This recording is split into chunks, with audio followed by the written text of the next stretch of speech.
Look at that. We are back. This is awesome. This is an awesome conference so far. And we are honored to have Sakina from Persona Theory Games and this title, Things I Wish I Knew Before I Started My Own Indie Studio. Look, like I grew up, I learned from my mistakes, right? I wish I would have paid attention to other people's mistakes.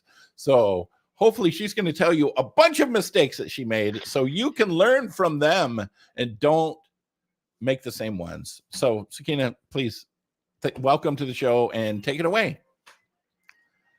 Thank you for having me, and thanks for the invite and the opportunity to talk about things I wish I knew before I started my own indie studio.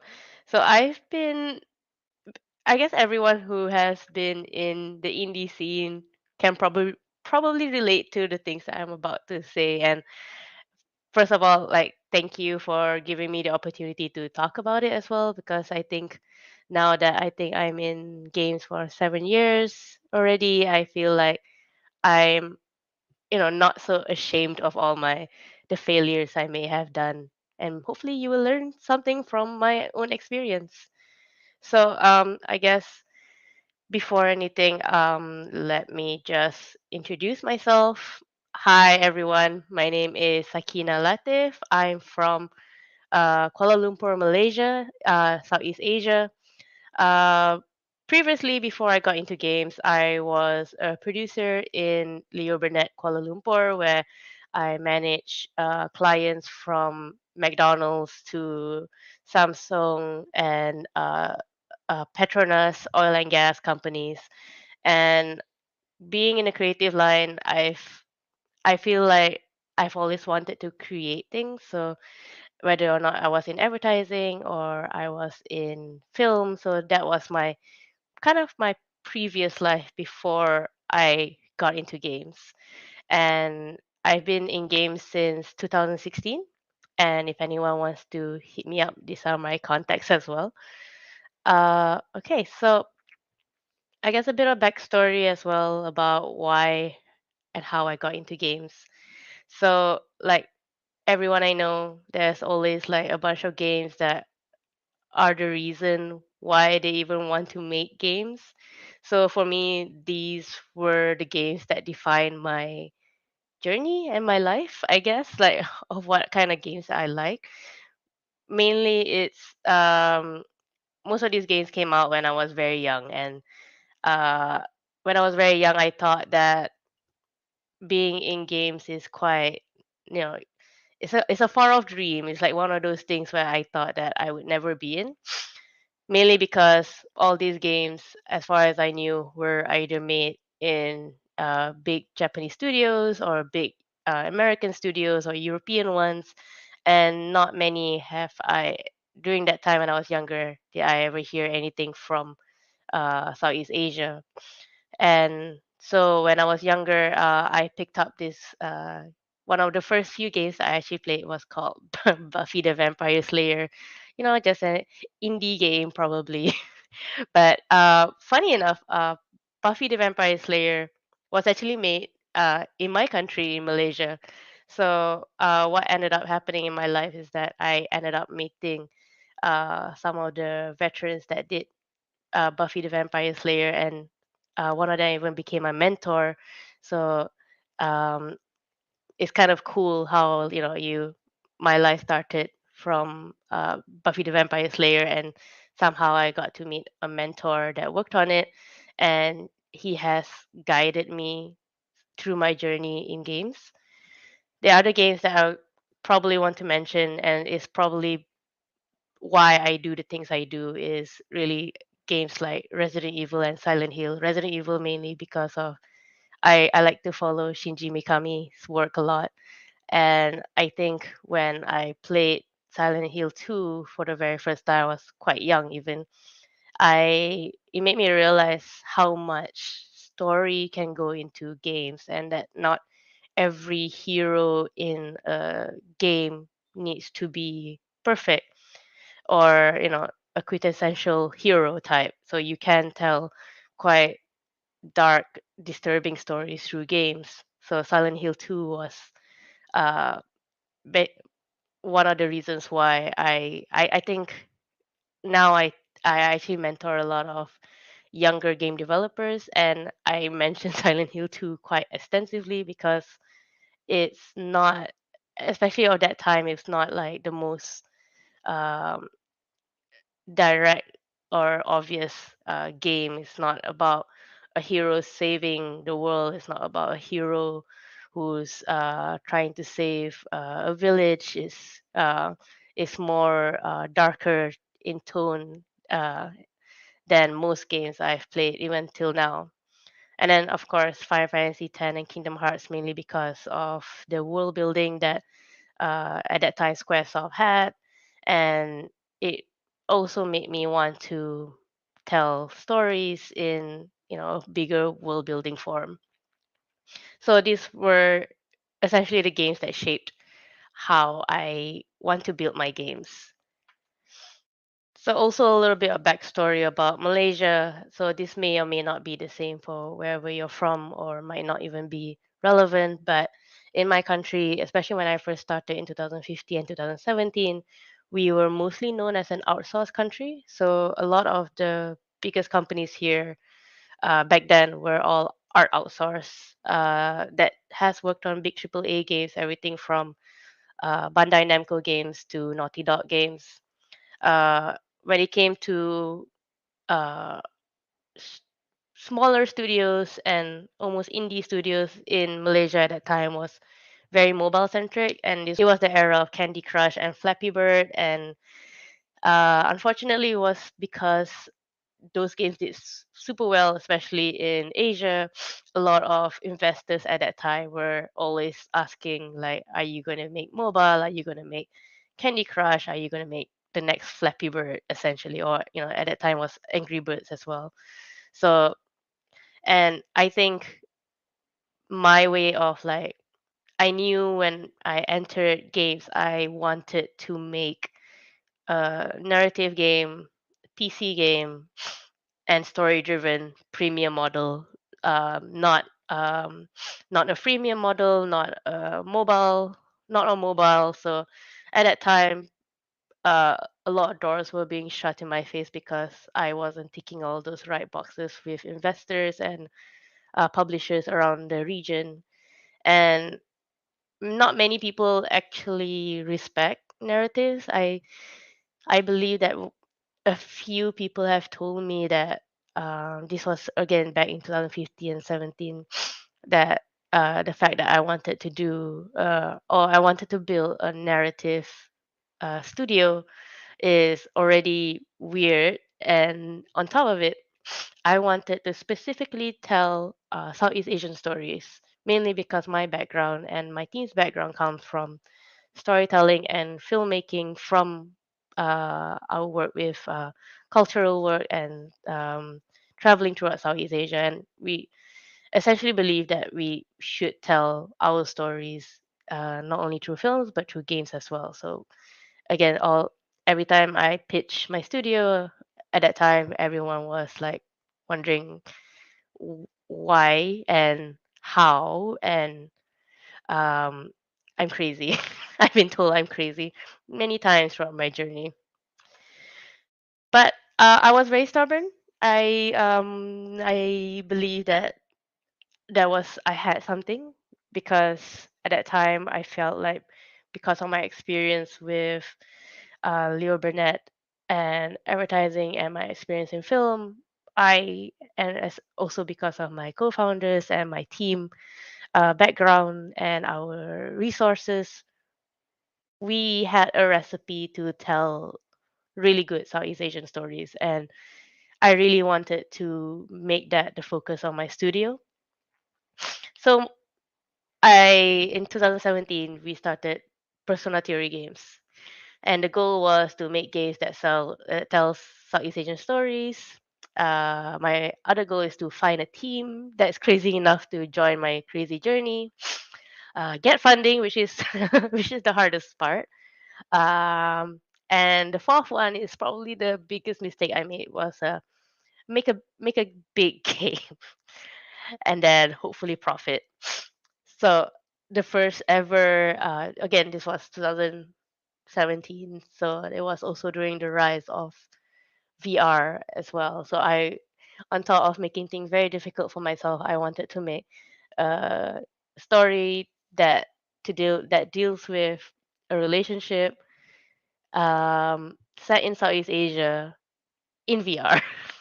And it was essentially going to be quite an extensive project. And initially, I did get like outsourced partners to hopefully help make the game. I got a little bit of funding. I managed to get from people who believed in me, and the path was to make a prototype, and then from the prototype make get funding for the big game, and then from there, the whole profit and finished. But that didn't happen. So what did ended up happening was I was burned. I was betrayed for trusting the wrong people, or essentially being a little bit too trusting. I've been told over many times, even to this day, that sometimes I'm a bit too kind as well, and I believe people a little bit too much, maybe sometimes. And I want to believe they're good in people, but it turns out most people are not good. So, and I made a lot of mistakes and trusting the wrong people. So what ended up happening was that wasted a bunch of money, and the prototype just went bust. And after that, I think I pitched. I Whenever I kept pitching, I felt like I was even there was even an instance where I was laughed at because again, I was trying to make a Southeast Asian centric game, and I was laughed at a pitch in Malaysia, which was which felt even worse because it felt like whatever stories I wanted to tell, my own people didn't even believe in me. So I felt like an outsider, and made me felt like I can't make games because technically I can program just a bit and I can draw, but I can't do all those things very well. And my skill set is producing and business management, but I'm not a great programmer, and I'm not a great artist. So it really made me feel like, yeah, I'm severely handicapped, and why did I think that I could make a game studio? So, and of course, on top of everything, there was the looming pandemic that happened. So everything that could have gone wrong as a first time studio owner, and also somebody who has never even been, prior to making my own game studio, has never even been in working in games. So it went as well as it could have. But I'm also the type that, maybe it's because of my experience with working with tough clients and big clients like McDonald's. It always makes me feel like where there's a will, there's a way. So it can't get any worse, right? At that time, when I remember feeling like it can't get any worse. I feel like I'm at the bottom and nobody wants to listen to me anyway. Might as well just crawl my way up and see what happens. So um, essentially, a lot of even overseas funders and publishers were saying that they don't really know my team. They wouldn't give me money to they wouldn't give me money to a studio that has no experience. So that's when I decided, okay, a smaller scope. I needed to make a project for 1 year, and that's the most I can do on a small budget. And on top of it, do other work because, again, I come from film and advertising, and so does some of my partners. So we managed to make client work, and on the side, we make the game that we wanted to make. We collaborate as well. So I like to think that I got a lot of good karma from my time in advertising. So I called up some friends and said that I need like help with like audio or a bit of VFX, and some people actually came through. So, and then the last thing is we make the thing. So unlike the previous slide, there is some happy ending. So throughout that journey, we did make uh, incredible things. Two of them, the first one being Alam Tak Nyata, which translate to the unseen realm. So this one was a experimental short film in collaboration with a Canadian photographer named Cheryl Hoffman and a good friend of mine named Pauline Fan, where we made an experimental short film. I think this is available either on our website or on YouTube. But this ended up being showcased around the region, uh, and it was also quite well received in art installations. Second film is called Angin Keturunan, which translates to ancestral winds, and it's about a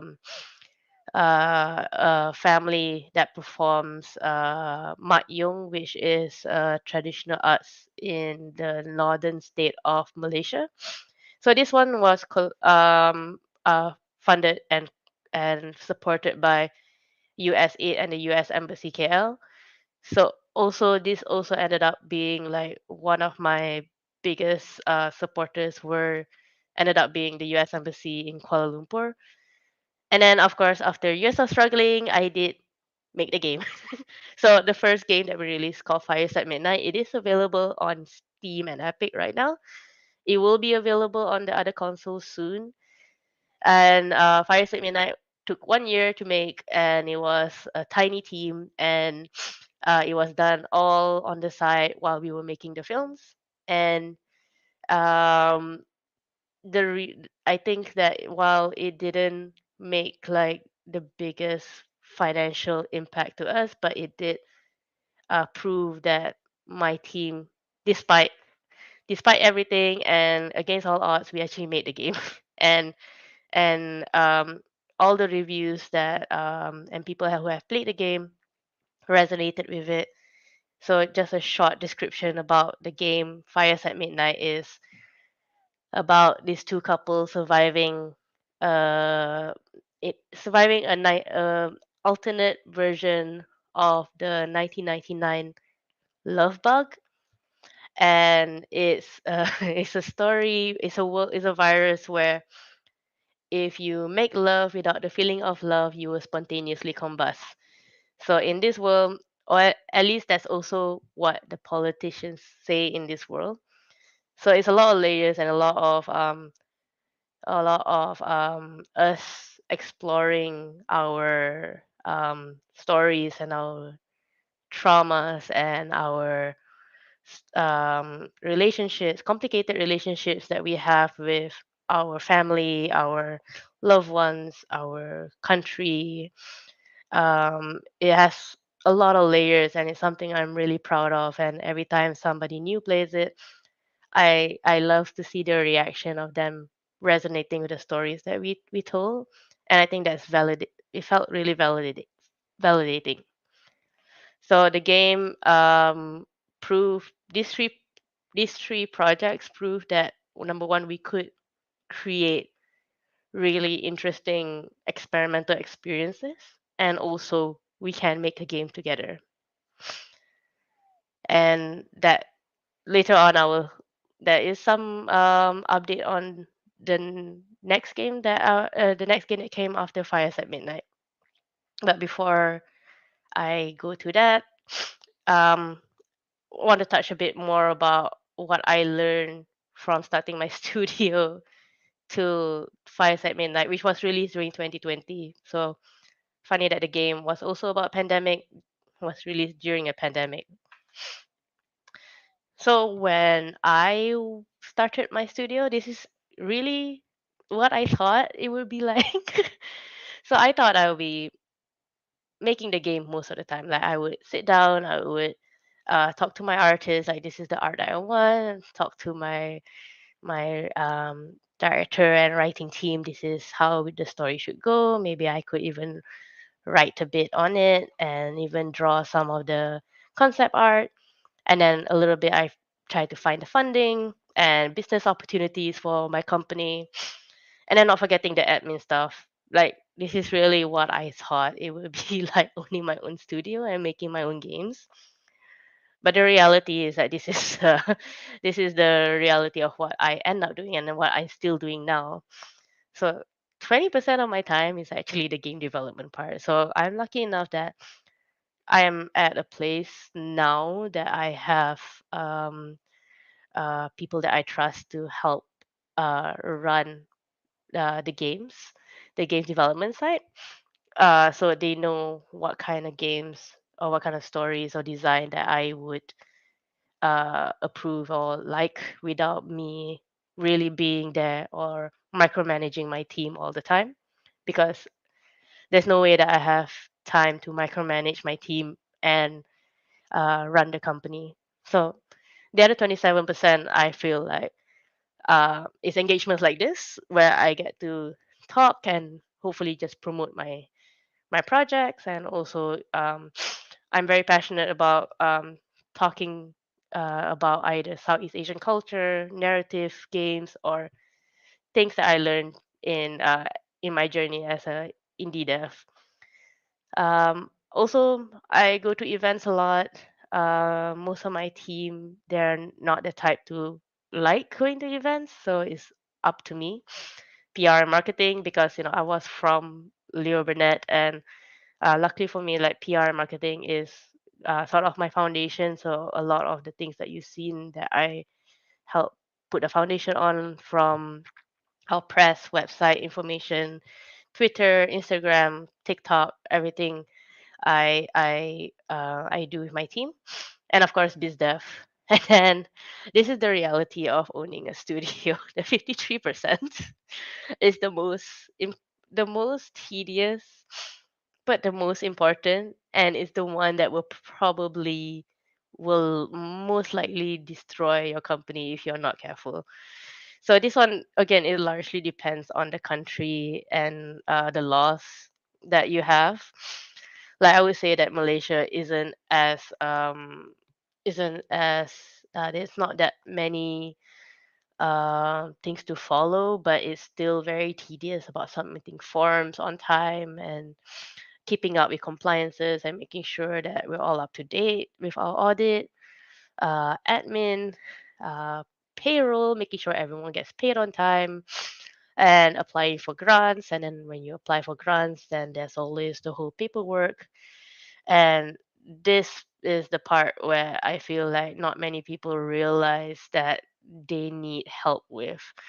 So I am lucky enough that I've managed to get help. Because in the beginning, when I first started, I was severely underestimating this 53%. And what ended up happening was, the first year, I think my audit was all over the place. Auditors couldn't make heads or tails about what I was submitting to them, and it was all very stressful. So I learned from my mistakes. I got someone to help me. Um, I have auditors. I have people helping them with everyone's taxes, admin, payroll, grants, everything. But I still need, like, every so often, every few hours in a day, most of my time is just this. Very little of my time is actually the game development part, which is actually quite sad, but it's what you get for owning your own studio. And you're as a studio owner, you're the one that has to drive the ship. So also, like, I want to talk about, like, in the beginning of my story, I said that when I hit I guess, like, rock bottom, I felt like I was alone. I was being made fun of, or I was just, you know people were not taking me seriously. But what because I didn't give up, and because I was also extremely stubborn in, believing in what I want to do and what my team can achieve. So this is kind of like the result of not giving up. So, number one, thanks to Fireside Midnight, we had a game released that proved that we could make a game, and we have shipped a game. And as anyone who has ever made a game or is making a game can tell you, that is an achievement on its own, regardless of what size your game is, whether or not it's like a solo dev or a big AAA. Like releasing a game is it's not an easy feat. So because of that, we were then I pitched our next game, Cabaret, to Wings Interactive, and they funded the game. And through them, we got in touch with John Eternal at that time was in PlayStation, and then we got in touch with James Lewis from ID at Xbox. So our team is so like small, even by Malaysian standards, that some people couldn't believe that. I think it was like 1 or 2 years ago when I tuned into uh, Xbox Bethesda Extend, one of those shows, and they had This Is ID at Xbox, and Cabaret was one of the game that was presented during the show, and it represented Malaysia. That was really one of my moments where I felt like, oh my god, I can't believe I'm here. Like despite despite the odds, I actually not made it, but to have like something you work so hard on to be seen on a platform like ID at Xbox is it feels like something else. If I remember with my team, we were all on Discord. We were like, "Is this real?" Or maybe it's like it can't happen, right? Can't believe that this is our game made in Malaysia, tiny visual novel game about Southeast Asian monsters, is on a show like ID at Xbox. And true enough, it is. And I think like Malaysians traveling to GDC is like a dream because so far. And I think this year a friend of mine was in GDC and they were at the Xbox booth, and on one of the big screens, Cabaret's trailer was there, and it felt like all the struggles that I went through, like that moment, even though I wasn't really there, but my friend was recording it, and it felt almost like I'm happy I didn't give up. And since then, I have been also supported by Digital Dragons of Poland, and they help fund our third prototype of our third game. Hopefully, I get to continue working on that prototype as well as we of onwards to next year. And also through like media and organizations, I've been speaking a lot as well, like from telling stories in games and telling Southeast Asian stories and getting more Southeast Asians into games and um, also encouraging people to tell their stories through games. And well, this is the game that our second game, and it is out right now on Steam and Epic and Xbox. So I can't believe I get to say that, but PlayStation 4 and 5 and Nintendo Switch is coming soon. Again, we are such a small team, and really, it's only one programmer, and even for him, uh, he was never even in games, but he was a self-taught programmer, and even he never thought that, wow, I'm a lot of people probably didn't think that he would one day make a game on consoles, but here he is with us with a game on Xbox, telling Southeast Asian stories, showing our monsters to the world, and hopefully in the next few months we'll have an update on the PlayStation 4 and 5 and Nintendo Switch versions, also with future localization plans as well. Where am I today since that journey, right? So while Cabaret is out, um, truth be told, it's not like it didn't do amazing, but it didn't do bad either, which is good. Everyone who has reviewed it said that they've never seen anything like it. So since then, since not giving up in my previous slide, I have shipped 2 games. I did multiple, quite I would say great client work and 2 short films. hopefully working on our next title. And then one of my biggest dreams was to actually go to Tokyo Game Show. And I thought that I would be going as a participant, but just like I think just 3 days ago, 3 days ago was Tokyo Game Show, and I remember receiving the email saying that Cabaret was selected for um, the Sense of Wonder 80 Indies Tokyo Game Show selection, and I think me and my team were like, no way, and we got to go to Tokyo Game Show and experience it as developers. And one of the highlights was we even we, we even went on IGN Japan, and that was also quite um, nerve wracking because we had to play our game online as well. Okay, so and I got to meet Harada. So if you guys played Tekken, he made Tekken. So that was pretty cool moment for me. Okay, so I think since I think it's been 6 years since I started Persona Theory games, and these are the things that I feel like everyone should think about whether or not you want to start your own studio, because honestly, it's not it's not an easy thing to do. And I every time I hear when people want to start their own studio, I get excited because that means there are more indies, but also I would like to warn them on the side of caution because of my own journey. And okay, so some things to consider. First of all, money, right? So money to start. A lot of people tend to ask friends and family.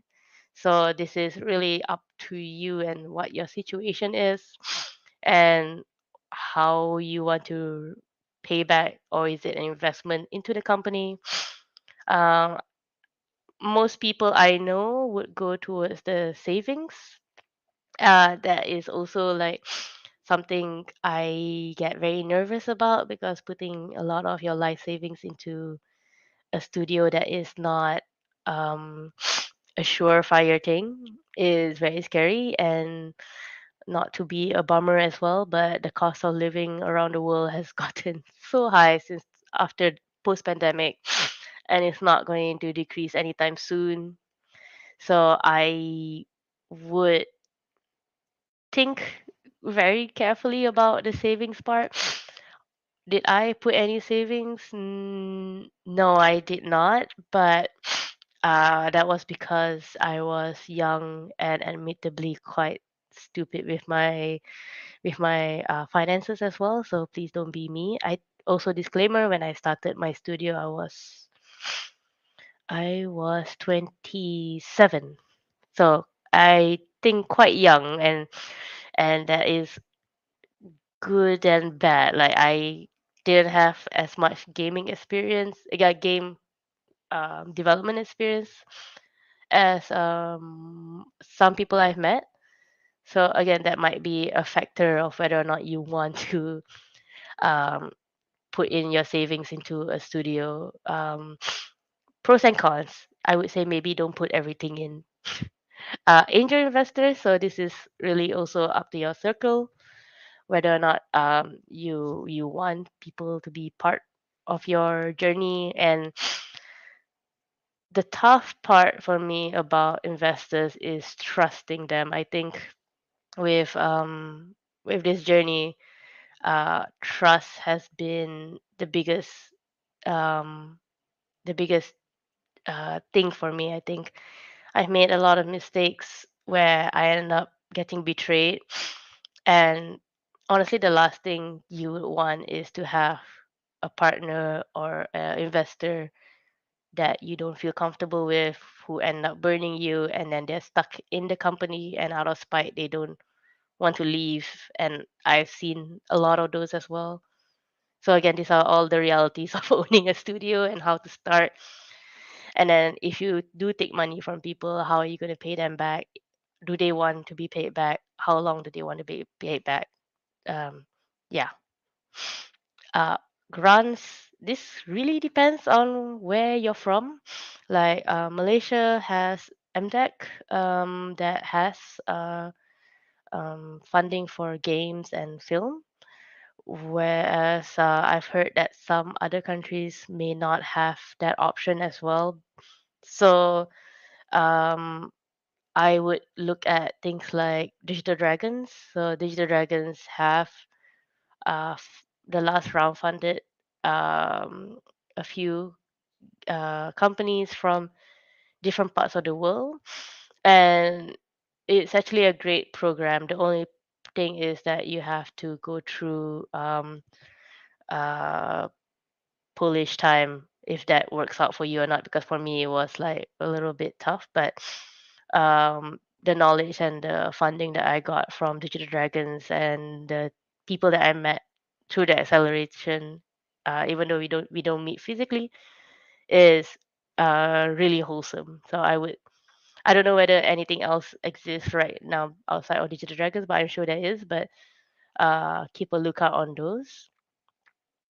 And then this one is something that I also tell of some students of mine as well about what is your first game, because I made that mistake already. Like I wanted to make, well, maybe one day I actually told my friends that I will actually revisit this failed project of mine because I feel like I still had something, but I needed to level up before I could even make that game because it's way out of scope, way out of budget, way out of experience.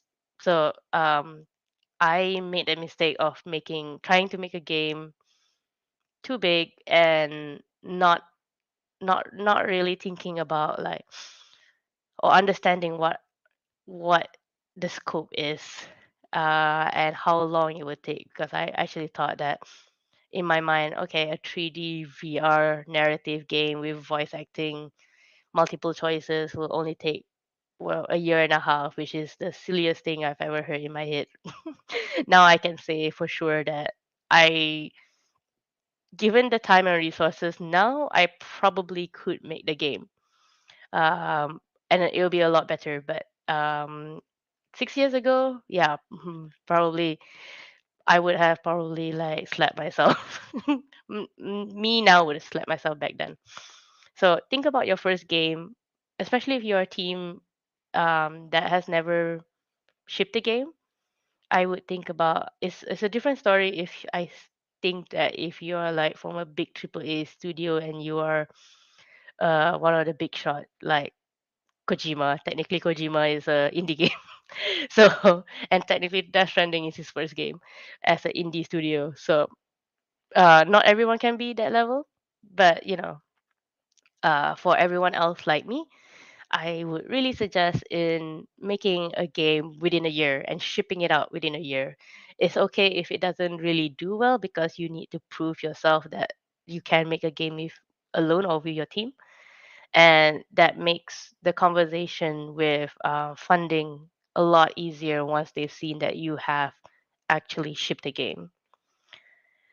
Who is on your team? Like, are you one of those crazy geniuses that can actually make everything yourself, or do you actually are you actually like me, who most of the time have to do the admin, HR, taxes, and biz dev, PR, marketing things rather than actually making the game?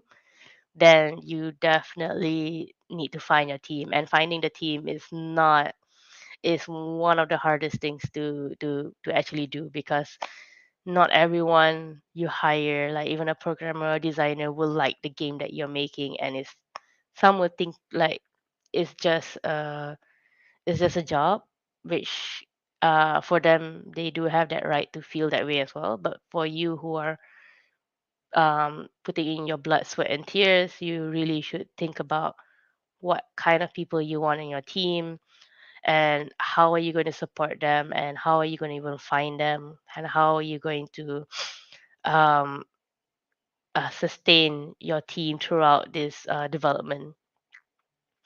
And then how do you plan to run your company, remote or office?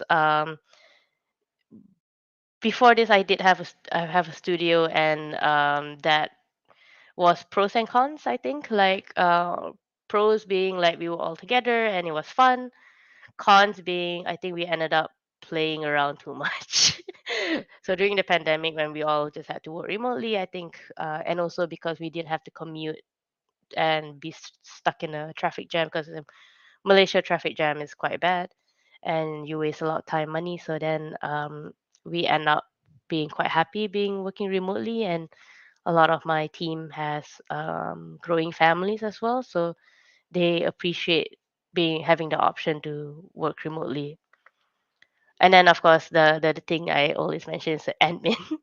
So are you sure you're ready for this part? So that's a mental question that you need to be able to answer yourself.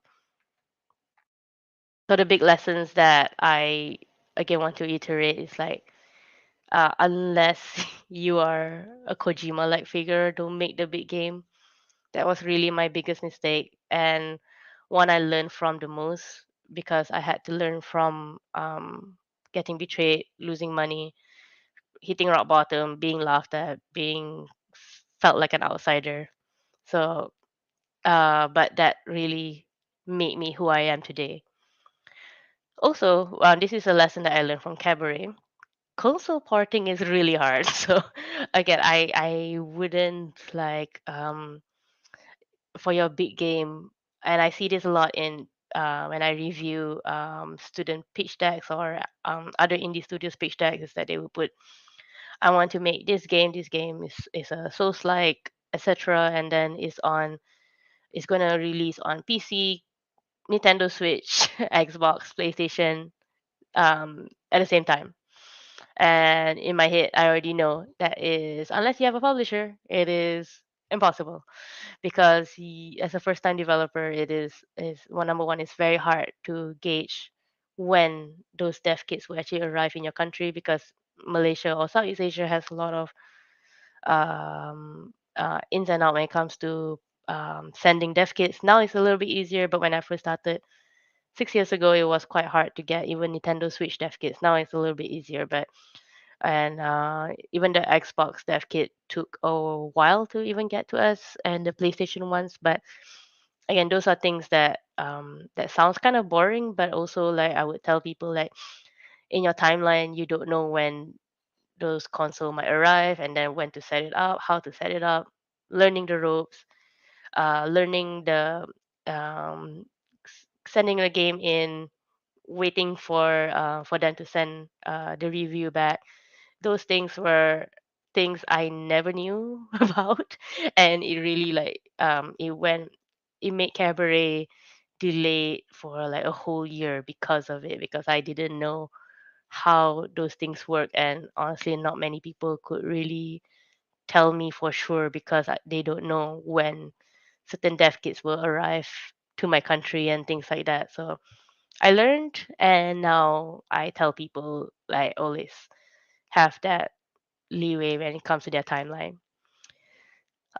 Life happens, learn to adapt. This is this sounds like it's kind of um obvious, but it's amazing how people forget that humans are humans.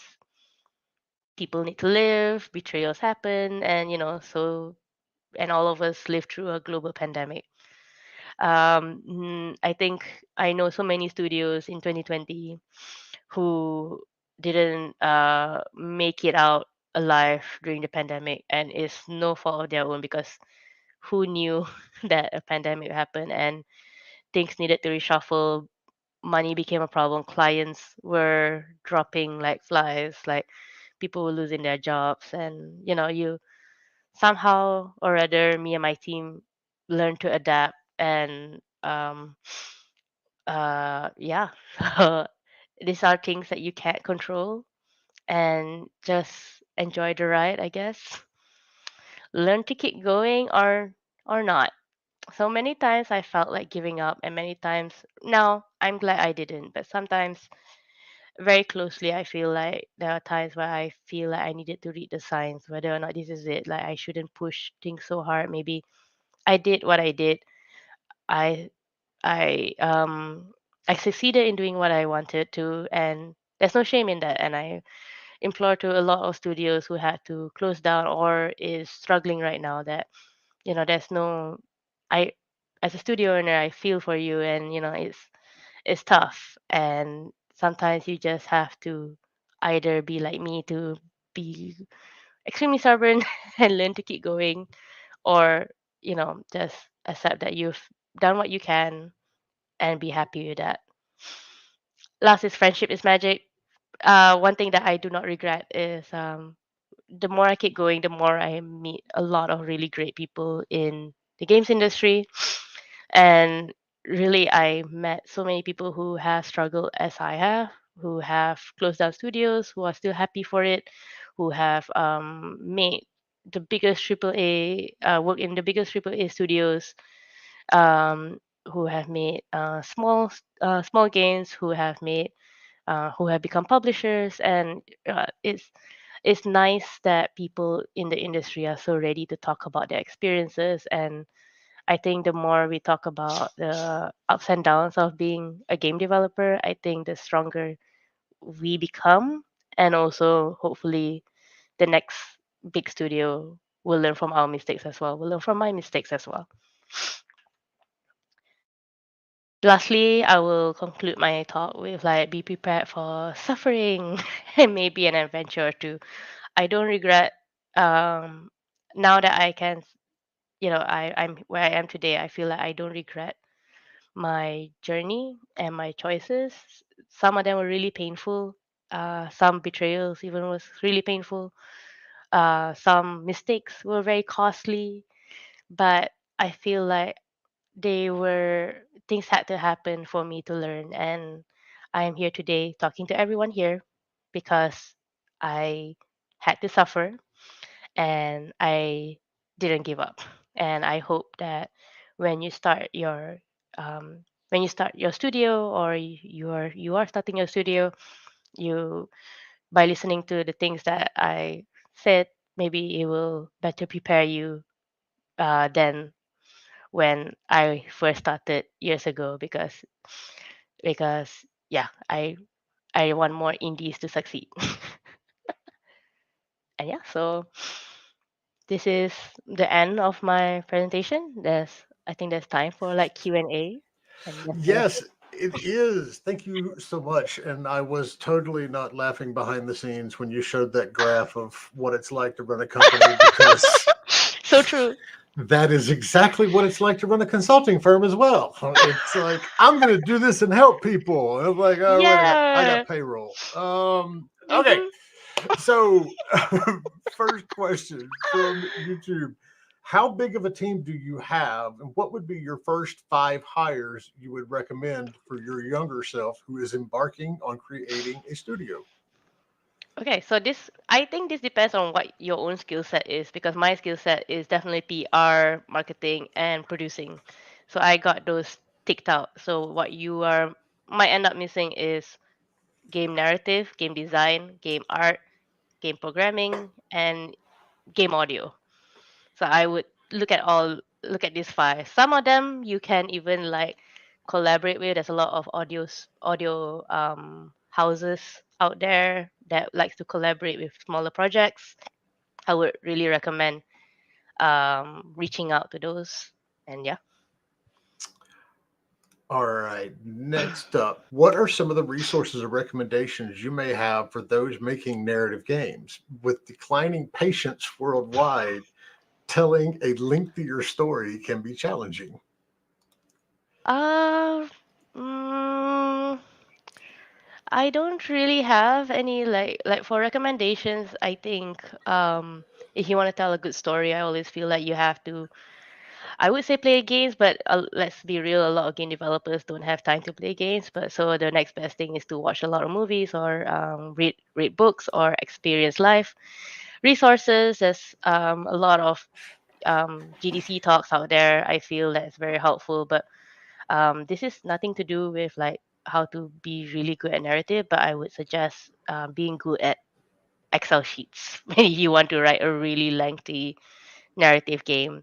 With declining patience, you'll be surprised that you there's a lot of people out there who are still hungry for lengthy stories. If they're not, then they're not your audience. I mean, yeah, just recently. I mean, Baldur's Gate, Yeah. hundreds of hours in. I finally got through just the main story of Oh. Starfield without Oh any yeah. of the other stuff, and I spent probably 50 hours on that. So there is a good market out there for games that take longer and longer story. Don't Not all the gamers are short patience. Yeah. For Robin on Facebook, I was wondering, what do you think the most important or missed thing to do as an absolute step number one when you're thinking about starting your studio? Besides legal and registering the company, is there anything that needs to be specially prepared? Your 1 year plan. I know a lot of people say 5 years, but I always like to work smaller, more realistically. Especially when you first start your own studio, what is your 1 year plan for money, getting funding, getting a team, getting a pitch deck ready, getting a build ready, all those things, I would say. Did you build a business plan? Yes, and the first one was the most ridiculous one I've ever seen. I did, so that's why I say 1 year. Don't do 5 years. Because 5 years you'll be like, oh my god, I'm going to make this game and I make so much money, and then I'm going to make this game. It's like so All silly. right, so everybody out there, instead of asking me what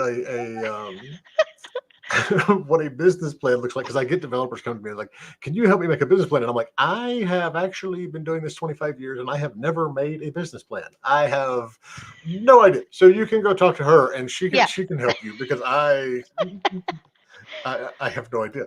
Um, can you talk about how you found your core team? By accident, honestly, is because honestly, again, it's the story of how I didn't give up. Because when I hit that rock bottom, I was essentially alone, and then I went out to events. I keep talking to people and telling people, okay, I want to make this kind of game. And then somehow, I found my team. Like, I think I was talking to my programmer. We met at an anime convention, like, what, 4 years ago, 3 years ago. And I had just a small booth, and then he had a booth across.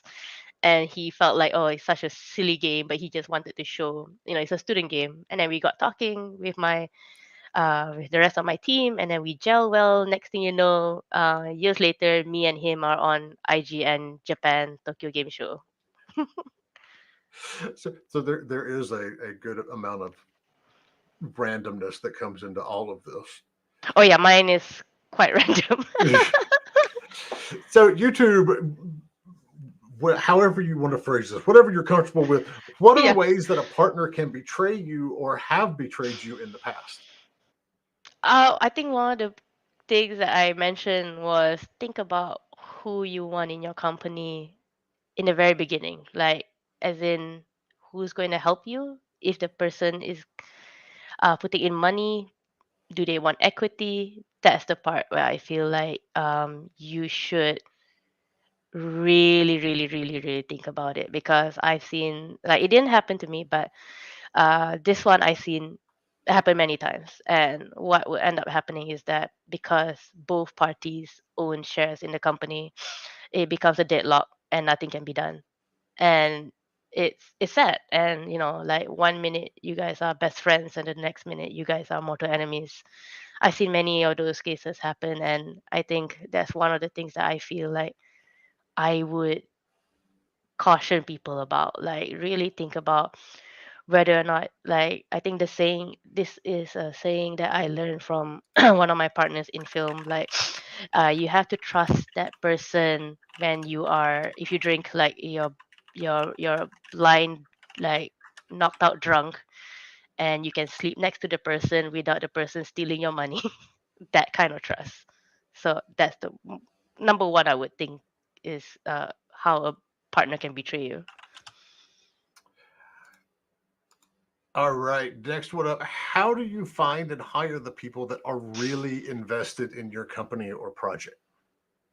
Okay, so this is the same as the question, the two questions before this. Is really about my journey and a lot of times I meet people coincidentally, or people who have seen what I do in the region, and they reach out to me. Now people are reaching out to me rather than I go look for them when it comes to hires. But in the beginning, it's more of me going out there, going for conventions, events, game shows, saying to people, I'm making this, and let's let's test it out. Like I wouldn't want somebody to be like um, a shareholder in my company, but I want to see whether or not I can work with this person. So maybe I'll do a small project with them, and then if we we gel well together, then let's make a game.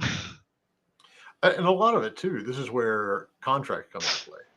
I Mhm. mean, you've got to make sure that you're protected, your company's Mhm. protected if that doesn't work out. We always like to say contracts are made for, when things are bad, not for covering things when they're perfectly fine. Yeah. So, from a Captured Rapture on YouTube, what's your stance on equity versus rev share versus salary for new indie game studio hires? What considerations did you have when you first started? What does this mean actually? Like when you hire somebody, they get equity? Is that what that Yeah, how, means? I mean, how are you paying them? How are they being compensated? Oh, okay. So I pay people out of client work. So like in the beginning, when I said that when I had nothing, I found jobs to roll money with. So those money essentially funded the first ever game. And then through the second one was funded by Wings and ID at Xbox. I am for that's how I do my salary. For equity, again, I would hit on the side of caution. Rev share is not so bad, like especially if you're starting out, and I believe that if you word it nicely, it is quite clean and quite clear cut because you cannot lie on Steam sales anyway. So like yeah, there's no way of you like cheating them or them cheating you for whatever reason. So like if you don't have money to pay their market rate and then you offset with rev share, that is also another acceptable way of like balancing things out as long as you keep track of and be transparent about Steam sales. And it's not that hard for people to find out about Steam sales anyway. Next one up. Oh, so expanding on the who you get first, would you recommend teaming up with people like biz dev folks or marketers from the very beginning at that starting point at your company? Yes, because I also recognize that some of the studios that I do talk to, they are essentially the artists, and the artists are more often than not eccentric and very close to their the art is close to their heart. And what happens is that they don't know how to talk business. They don't know how to talk PR. They don't know how to talk marketing. So if you are that kind of person, I would really think about getting somebody who you will be able to do the business side for you, who will have that flair of talking to publishers or investors at game events, because I recognize that not many people have this skill set either. And keep in mind too, you don't always have to hire those folks. I mean, Yeah. there are contractors and consultants. I mean, Yeah, like there are services as well. Yeah. like mine. So yeah. Um, all right, we've got one more question right now, and then we may keep going simply because we're having some technical issues on the next guest. Okay. But so, are there core traits that you think are valuable in team members that are inclined towards your team members? Reliability, for example, or creativity? Reliability. Like I feel like a lot of my team were started off inexperienced. Like they were not the best of the best in Malaysia or in Southeast Asia. Like but it's because they are so reliable and they they learn from other devs. They are willing to learn. There's no like ego around it.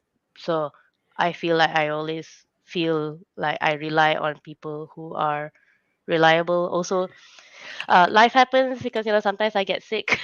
Some people, I get worried that if I as a studio owner I get sick, and then what will happen to my team? Will they just like panic and stop working. But no, they know exactly how to move forward uh, without me for a few days. So yeah, I would pick that. Next one up from LinkedIn regarding finding collaborators. It's not unknown for people to gel well initially, but have the wheels come off or find they're uncommitted or can't keep the deadlines once the project's underway. Any tips for guarding against this? Contracts is number one, I would say. Like be upfront about what everyone's expectations are, like especially because if you are starting out and maybe funding isn't like you don't have a well of money to like pay people their market rate. So so be upfront about people's commitments, what are their commitments to the project, what is the timeline, what is your timeline, can they meet it, because ultimately sometimes you have to be a bit maybe ruthless is a bit harsh, but as a studio owner you do have to learn when um, things are not working out, and there needs to be a clause of what happens when things are not working out, because it's understandable. Maybe some people have worked too long on a project and they get burned out, or they don't feel as passionate. So what can you do? Can you like get everything from them? Do you have the rights to get everything from them and then transfer it to hopefully another person? Things like that. So I would being having a contract and being clear about deliverables and expectations and timeline would clear most of those things out. And if either party does not meet the expectations, at least it's clear, like, okay, this is what we do, we can terminate, and hopefully there's no hard feelings and we can all move on. So, just as a further reinforcement of what we say frequently on here, it's like no matter what you're going through as a developer, you're not the only one. There are other people. And Dread Vector Studios says the story is amazingly encouraging. I launched in 2020, and everything said so far is on par with my Thank you. experience. I And feel you. so, I mean, we say quite frequently that you don't learn anything when you do it right. And so making the mistakes is how you learn and how you grow. But having said that, if you could go back and fix one mistake that you made, where would you go? What would you do different? It's hard to say, right? Because I feel like one thing I change would alter how I am today, like You've altered the timeline. I've altered the timeline. I might actually be either mega successful in a big corporation and suddenly I become cold and ruthless businesswoman, or I quit games entirely. Who knows, right? But I I want to say things like maybe I would not make a big VR game as my first project, or maybe I wouldn't trust the person that I did back then. But those things made me the person I am today, and is essentially the reason why I'm even here with you guys. So hard to say. And so your games haven't been what most people call the typical games anyway, especially narrative titles are harder to pitch. I mean, any Mhm. specific advice for going out and pitching games that don't just perfectly fit into certain segments and genres? Mm, I pitched. I feel like I pitch so much that I'm a narrative studio that at this point in this region, I am actually quite known as that person that does narrative. So I feel like I don't think for those of you who are making your studio or your first game, don't you should make the game that you want to make, and somehow or other you will find either the audience or the funder or the publisher or any of these. Somehow it will you will land there, hopefully, because I feel like if I wanted to fit into something else, I think I w- I wouldn't know how to. So yeah. It is. I mean, and there's 600 some publishers out there. I mean, Yeah. so if you try to build something that you think they're going to like you Yeah. said earlier, you're probably going to Yeah. miss the mark anyway. Make the game that you want to make. Yeah, Um, exactly. a really good one from YouTube. would there be a benefit to developing a crisis management plan for the development when starting an indie studio? And if so, how would you approach that? Wow, I have actually never made a crisis management plan, but I've seen bigger corporations back in my advertising days have this, and it is huge. And I feel like it might be even an overkill, like a little bit overkill. It's not bad to prepare, like what I would think that, okay, so say you borrowed money from, I don't know, your sister, and you she gave you 100,000 over US dollars. I guess the crisis management would be like, okay, you failed. What's your plan on paying her back? That's the Hiding indie from your level. sister. Oh yeah, maybe, or work every day at at a bigger studio, or McDonald's or whatever, and pay her back slowly. The initiative that count. I don't know. I really don't know. But I that's what I did when I first like got a little bit of like seed funding. I was thinking of like, okay, what happens if I did fail? Like, will I sell my house or whatever? And no, I didn't end up selling a house, but it's good to know that you have a backup of a backup just in case it doesn't work out. Even on a personal level, like, okay, you tried to make a studio, it failed. What's your backup? Maybe because you have all this wealth of knowledge as an indie studio, maybe you work at another bigger indie publisher, or bigger game company, and having those kind of ideas or plans kind of reassures you that, okay, if things don't work out, life goes on. I still get a job, and still be in games.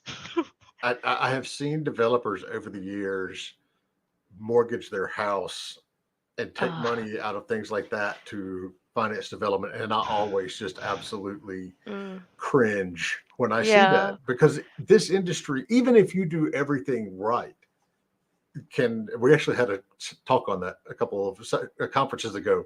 You can still fail. I mean, Hmm. it's absolutely so risky. That's where having that plan, Yeah. with the company structure, because at least here in the states, and I don't know Malaysian law. Hmm. If your company fails, they can't sue you personally. They can't take away your Mm, house because yeah. of that. But Yeah. one of the ones that I never really understood until I started my company was, the company that I started working with was two business partners. They wouldn't fly on the same airplane because if something happened, Oh, they would have I both been, so, yeah, yeah, yeah, and I yeah. was I've like, heard this. whatever. And then I I've heard like, this. every time I get on a flight to go to a conference, I'm like, oh shit, what if something happens here? Am I going to be able to make payroll and do all of that sort of stuff? So it's it's things that you don't really. I mean, I understand the need for a crisis management plan, but I've never done one either. It's Yeah. like I know where the money is, but Yeah. yeah, you don't really think about it as a small studio because you're like, oh, whatever. It's like I have bigger things to do than deal with it like that. All right, so we're still trying to get our next guest rebooted and working. We're having internet issues on that one. What's next when you have you start out and you stumble and then you get it right and you succeed. How do you plan for growth? Mm, okay, so the growth part is I'm a bit more careful with it, because growing too fast, maybe I should have added that in the slides. But growing too fast might even like be the one that cause you more pain than not. So I am right now. There's like I'm manning a 8-man team right now. So not including me. So there's 9 technically of us, and I feel like if I grow to anything more than 13 or 15, I think I would lose it unless I get somebody to manage everyone. But even then, overheads become very high. So, so yeah, I think that as a small studio, I I don't think I want to grow too big. So right now it's quite comfortable, and I can pay people living wages, and I think, and hopefully in the next few months even increase people's pay. But if I add more manpower, that means more people to feed. So that's kind of scary. And it does, because it puts more pressure on you. It's like, okay, now you've got to spend more time doing biz dev and admin stuff because you've Yeah. got to have Yep. more stuff coming in. And we see, I call it that deadly treadmill, where we see a lot of studios who do contract work. They're like, we're going to do contract work and then we're going to take the profit and put it into our original game. But the reality is they never have spare people from the No. contract work, Yep. and it just becomes like an endless cycle. And so I agree. That whole growth thing is the part that scares me needlessly as well. So let's go to the big one then. What engine are you using? Unity. So, all right, but we have time. Let's talk about this. So, Yeah. what has the last 2 weeks meant to you as a small developer relying on Unity? I think according to them, my size and my growth, I'm not affected by it. But on the off chance that it will affect me in the future, it does feel kind of, do I really want to? Because right now we're on our third game and we're quite early, and it's either now or never to pivot, right? To jump to a different engine. But Unity was kind of the indie engine, and honestly, the programmers and all are a bit mad.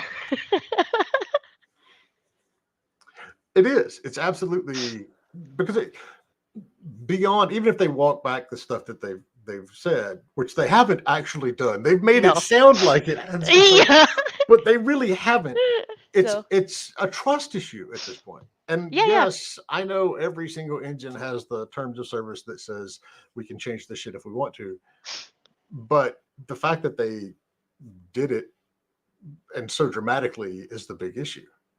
yeah, yeah. It's all right. So we'll table it, and because our next guest is now ready, I'm being told. So Okay, cool. thank you so much for being up in the middle of the night doing this, and to sharing everything, because that was fantastic. If you want a copy of the slide deck, make sure you get a free ticket to the conference, because everybody who has a ticket, that's how we send out the slide decks. And with that, thank you so much. I'm going to kick it over to Dan here, and we're going to get rolling on the next one. Bye, everybody.